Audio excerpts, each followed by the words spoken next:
Hello everyone, this is Sarfaraz from Aristotle Prep, and we are looking at question number 15 from the OG 13 critical reasoning chapter.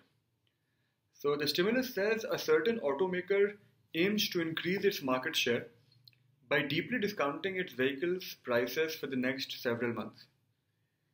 The discounts will cut into profits, but because they will be heavily advertised, the manufacturer hopes that they will attract buyers away from rival manufacturers' cars.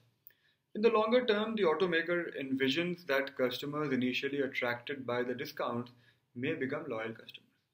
That's basically the strategy being adopted by an automaker, that they will offer discounts on the cars and hope that the people who get attracted to their cars will eventually become loyal customers.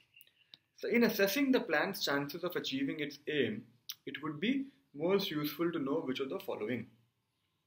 First option says whether the automaker's competitors are likely to respond by offering deep discounts on their own products. That will definitely help us evaluate the argument, because if the competitors also respond with deep discounts, then nobody will shift to our automaker in question. So A will definitely help evaluate the argument. So hold on to A. B says whether the advertisement will be created by the manufacturer's current advertising agency is absolutely irrelevant who creates it.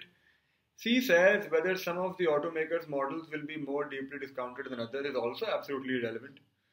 D says whether the automaker will be able to cut costs sufficiently to maintain profit margins even when the discounts are in effect. A lot of people go with this option. However, the argument clearly says that the discounts will cut into profits.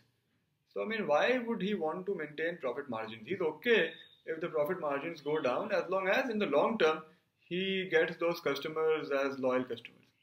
So D can't be your answer.